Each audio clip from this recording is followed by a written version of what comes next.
পতনের কিছুদিন আগে রাজধানীর পঙ্গু হাসপাতালে জুলাই গণঅভ্যুত্থানে আহতদের দেখতে গিয়ে চিকিৎসক ও সংশ্লিষ্ট হাসপাতাল কর্তৃপক্ষকে নো ট্রিটমেন্ট নো রিলিজ নির্দেশ দিয়েছিলেন সাবেক প্রধানমন্ত্রী শেখ হাসিনা, যার প্রমাণ প্রসিকিউশনের হাতে এসেছে বলে জানিয়েছেন আন্তর্জাতিক অপরাধ ট্রাইব্যুনালের chief prosecutor Mohammad Tajul Islam.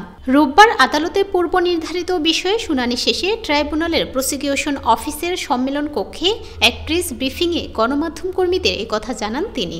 Chief prosecutor বলেন, আমরা রাজধানীর জাতীয় অর্থোপেডিক হাসপাতাল ও পুনর্বাসন প্রতিষ্ঠান বা পঙ্গু হাসপাতালে যখন পরিদর্শনে গিয়েছিলাম তখন সেখানে চিকিৎসারত আহত রোগী ও তাদের স্বজনরা আমাদের জানিয়েছিলেন শেখ হাসিনা পালিয়ে যাওয়ার আগে একবার হাসপাতাল পরিদর্শন করতে গিয়েছিলেন। সেখানে গিয়ে বলেছিলেন নো ট্রিটমেন্ট নো রিলিজ, অর্থাৎ কর্তব্যরত চিকিৎসক ও হাসপাতাল কর্তৃপক্ষকে আহতদের কোনো চিকিৎসা না দিতে এবং কাউকে এখান থেকে বাইরে না যেতে দিতে নির্দেশনা দেওয়া হয়েছিল।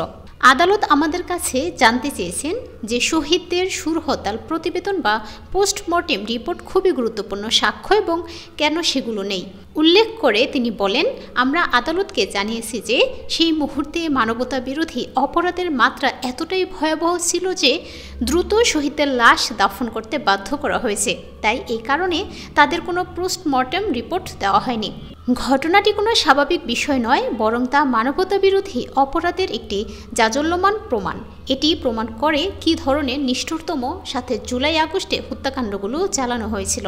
সাবেক প্রধানমন্ত্রী শেখ হাসিনা এমন নির্মমতার প্রমাণসমূহ যথাযথ প্রক্রিয়া অনুসরণ করে যাচাই বাছাই ও ফরেনসিক করার পর গণহত্যা মানবতা বিরোধী অপরাধের প্রমাণের সাথে সম্পৃক্ত করে আদালতের কাছে হস্তান্তর করা হবে বলেও জানান তিনি।